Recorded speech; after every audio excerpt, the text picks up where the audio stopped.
Bismillahirrahmanirrahim. Assalamualaikum warahmatullahi wabarakatuh. Alhamdulillahirrahmanirrahim. We are in the same class as our class in English to teenagers. Yeah, with me, Ms. Alinda Evan. I am excited to have you in my class with me in two courses. The one is English to teenagers, and the second is spoken and written English vocabulary. Perhaps not all the classes ya, tidak semua kelas ya yang saya ambil 2 mata kuliah.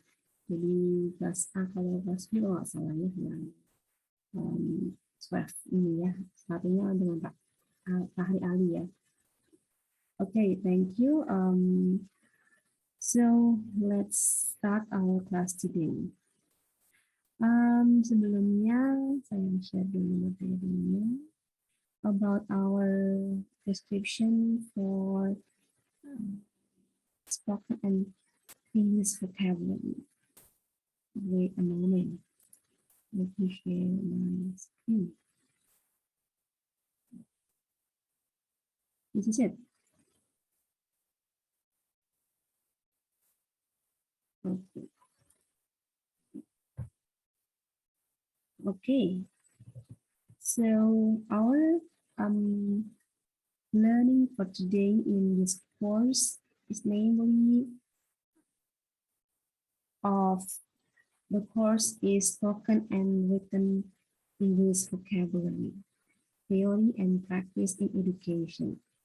Further, we can call this course by using SWAF.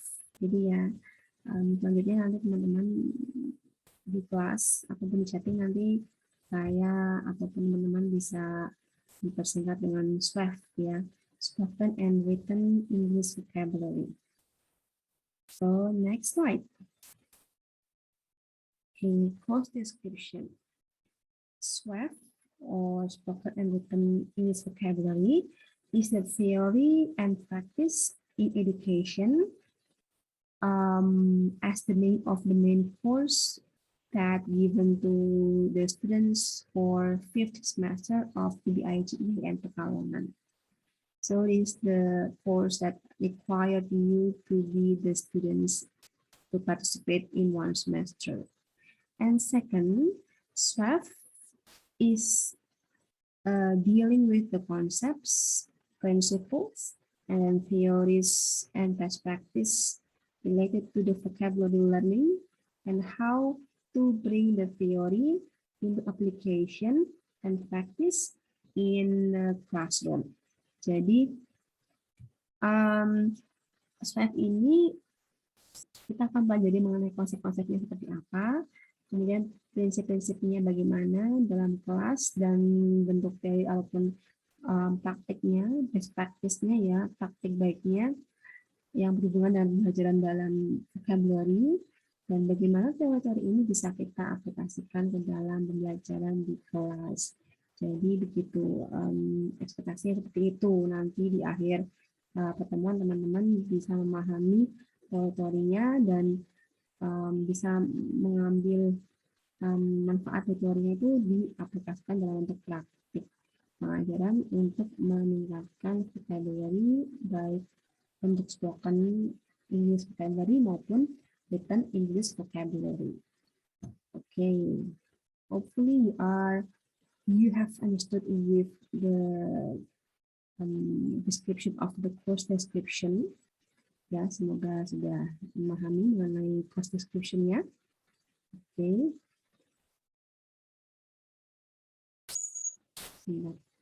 Saya sudah ini belum ya. Oke. Oke, next.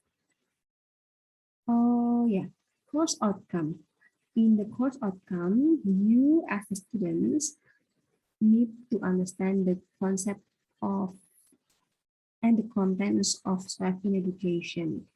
Jadi teman-teman mahasiswa harapannya bisa memahami konsep-konsep yang berhubungan dengan SWAF dan konteksnya dalam pembelajaran, dalam pendidikan ya. And then yang kedua, the second one is students are able to understand to the need of very large numbers of words in Swift to improve your English vocabulary incomes. Jadi teman-teman artinya bisa memahami bahwa kebutuhan memiliki banyak sekali perbedaran kata, kosakata dalam bahasa Inggris itu dibutuhkan untuk meningkatkan income, masukan-masukan vocabulary yang teman-teman miliki.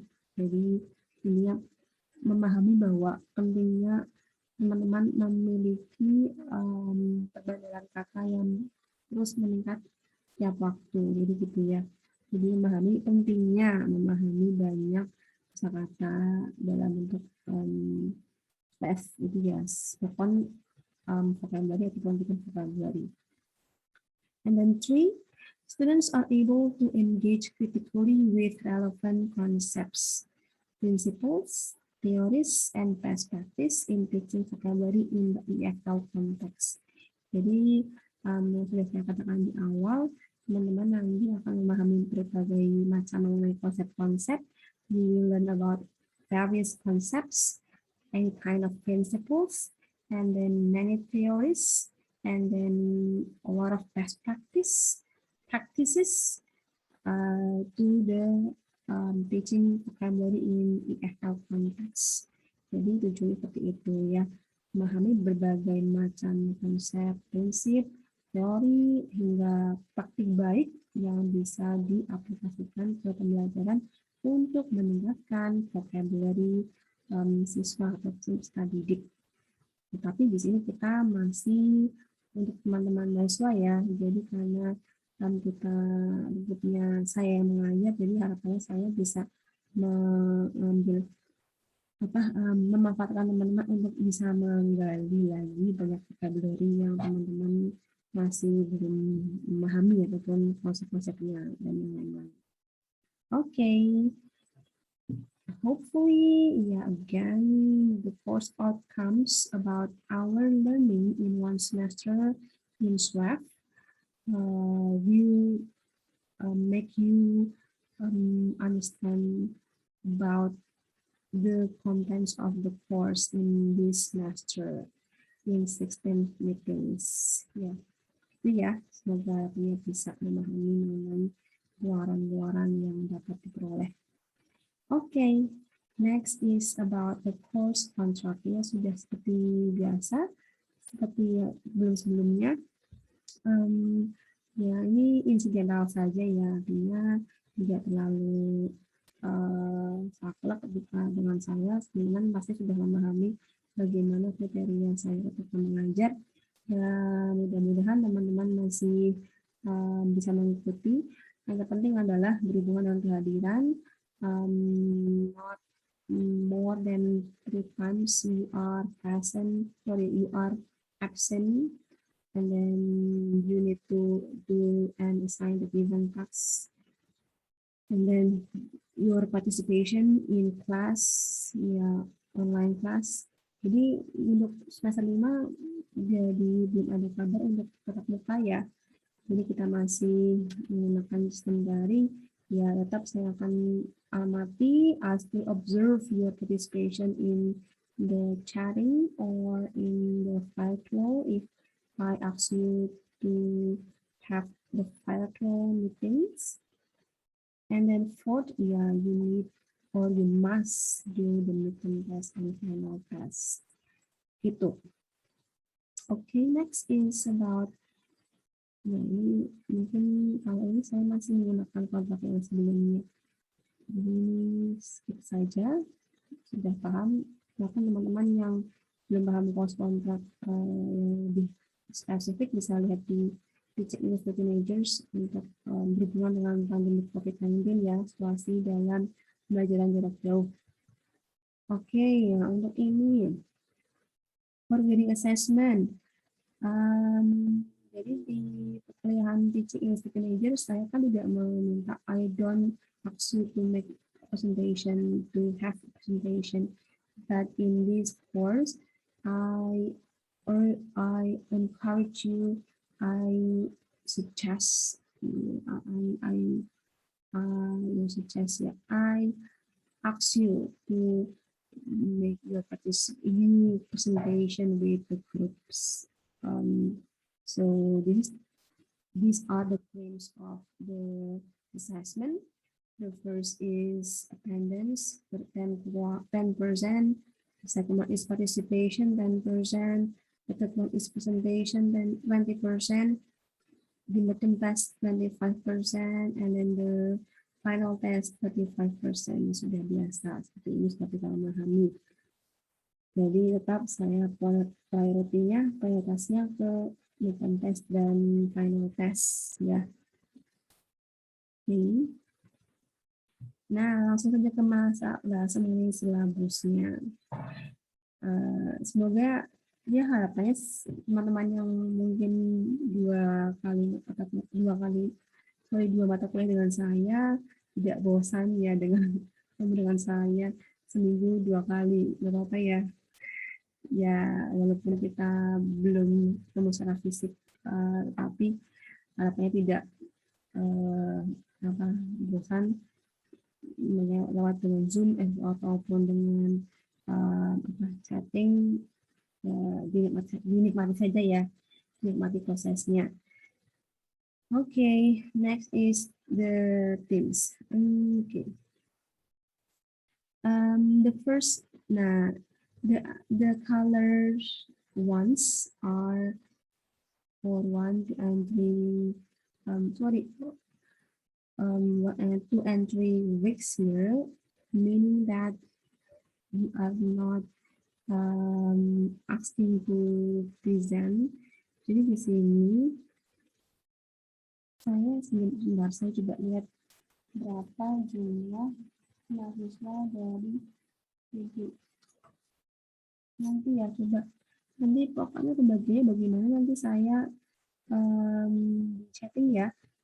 Ini jadi kita tidak ini jadi saya balikkan aja warnanya biar enggak sama. Jadi ini untuk ini kembalikan putih saja.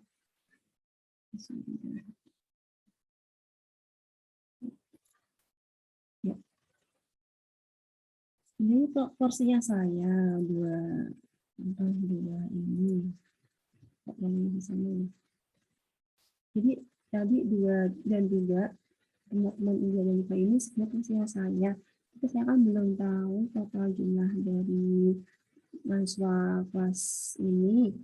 Nah, nanti coba saya lihat lagi. Kalaupun saya bisa mengambil alih untuk mempresentasikan 2 week ini, ya nanti saya kabari di grup ya. Tetapi jika tidak, ya terpaksa kita mulai presentasi dari minggu depan, dimulai dari teman-teman yang akan saya pilih di attendance list ya. So the first one is about learning context, meaning that today. Kemudian selanjutnya adalah background of SWOT. Apa itu latar belakang dari SWOT? Jadi di sini teman-teman akan memahami mengenai background dari pengajaran vocabulary in EFL context, in English Foreign Learning context.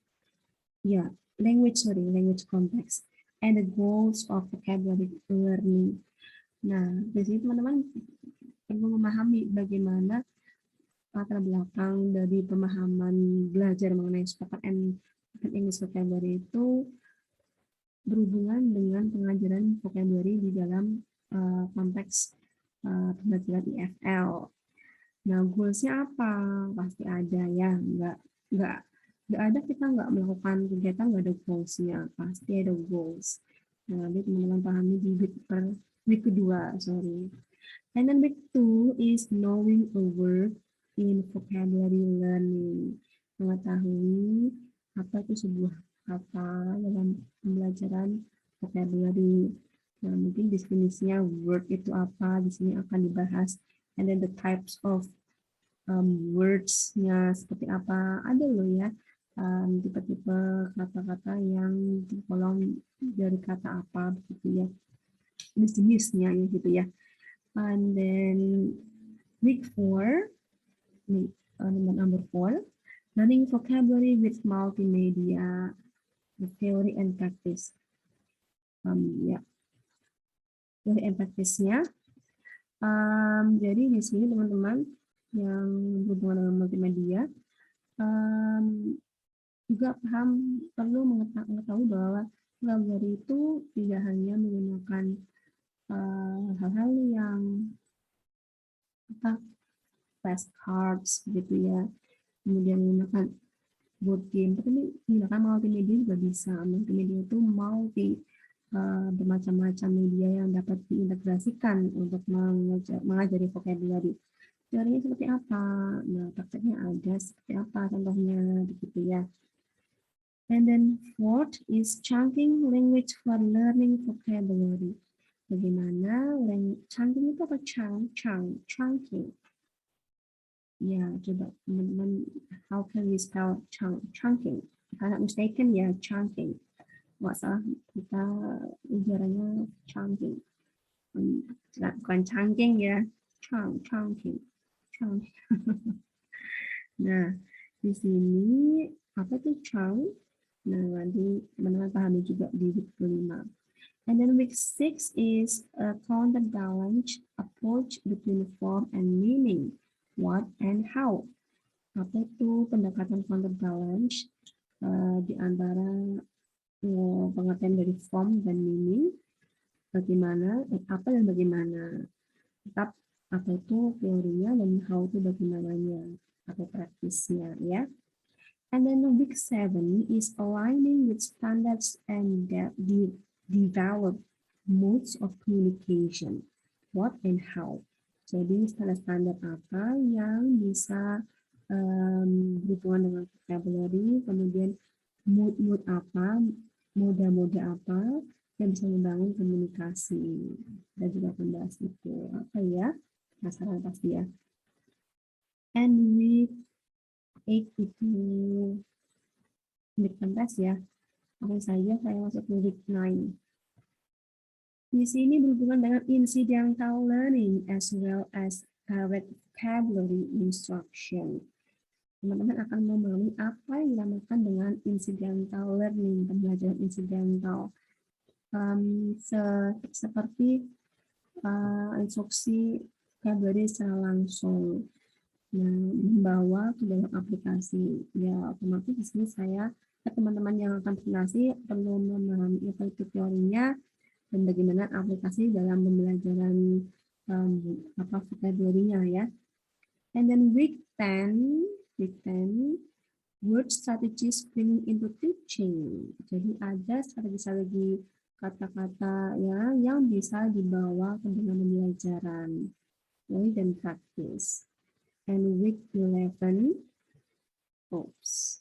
cooperative tasks to vocabulary learning. Tugas-tugas kooperatif yang bisa diaplikasikan untuk pembelajaran vocabulary. And then week 12, vocabulary learning and reading activities. Nah, ini reading.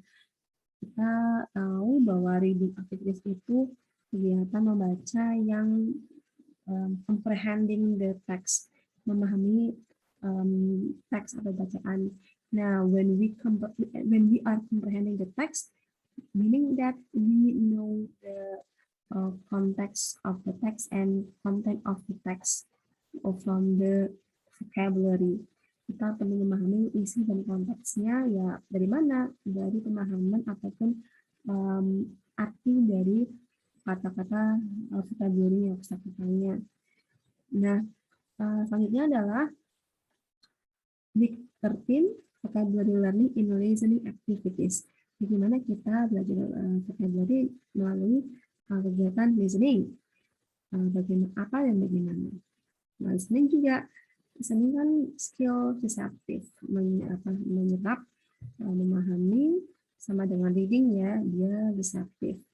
Nah, ketika kita listening, automatically kita know about what words that the speakers are saying, and then what the ideas that the speakers deliver to the audience or to the hearer or listener. Nah, kita juga perlu tahu bagaimana pelajarannya dalam kegiatan mendengarkan.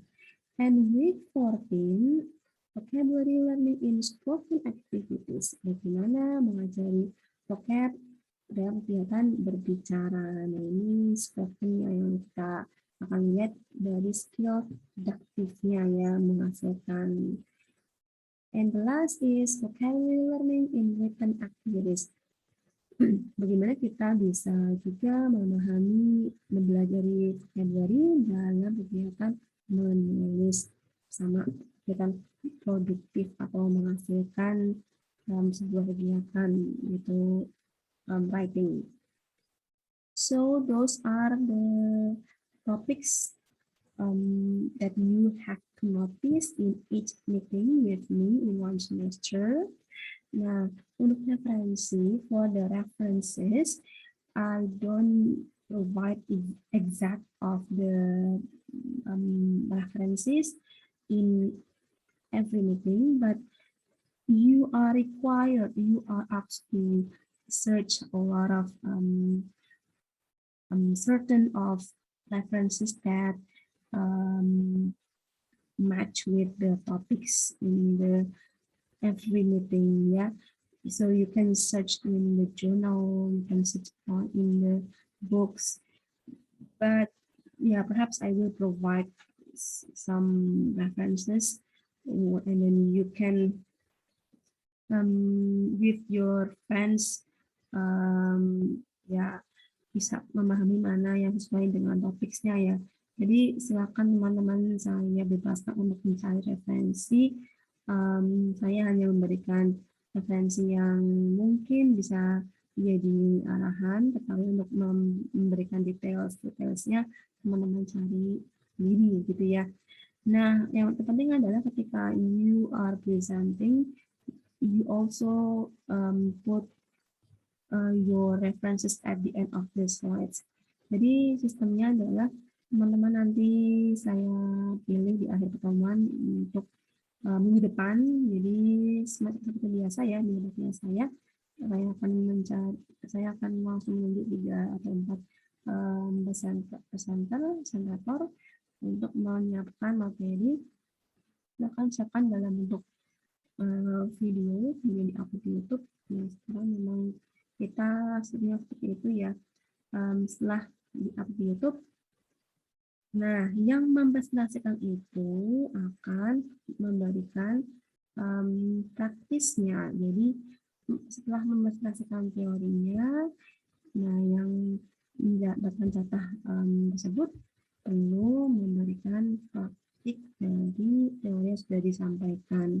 Jadi ada lanjutnya gitu ya. Jadi YouTube-nya itu teman-teman yang memberikan praktis, memberikan presentasi, juga memberikan contoh praktik dari topik yang dibahas. Nah, saya minta di sini teman-teman jangan terlalu panjang untuk menjelaskan teorinya, ya poin-poinnya saja, dibuat interaktif, atraktif. Saya juga akan mengambil dari situ kira-kira yang bisa engage your friends to be attention to your slides ya, karena pastinya saya setelah kalian presentasi saya akan tanya jawab juga, diskusi di situ. Nah, begitu mungkin berkaitan dengan kegiatan selama 1 semester di setiap pertemuannya. Jadi tidak ada hal-hal yang ini terlalu beda ya, maksudnya sama seperti yang lain, mereka presentasi tapi lewat YouTube. Nanti setelah YouTube nanti kita buka pertanyaan, nanti setelah pertanyaan nanti teman-teman yang praktis. Jadi oh iya, saya sih mintanya agar YouTube-nya itu channel tampilan videonya dibagi 2 ya. Jadi teorinya sendiri, praktisnya sendiri. Jadi praktisnya silakan share ke kita sebelum mata kuliah saya akhiri, nanti kita lihat situ ya masing-masing. Jadi gitu ya. Ya. Nah, begitu ya. Seperti itu. Saya panjang lebar ya. Mungkin untuk pertanyaan yang di sini saya akan tanyakan di grup saja ya untuk melakukan pertemuan pertama. Nah, untuk deskripsi dari mata kuliah sudah saya sudahi saja. Nanti berkaitan dengan yang lain, kita akan interaksi di grup WhatsApp.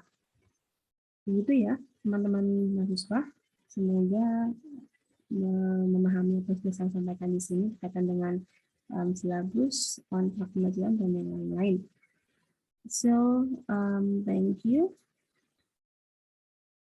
Thank you for paying attention to my explanation about the course description and others.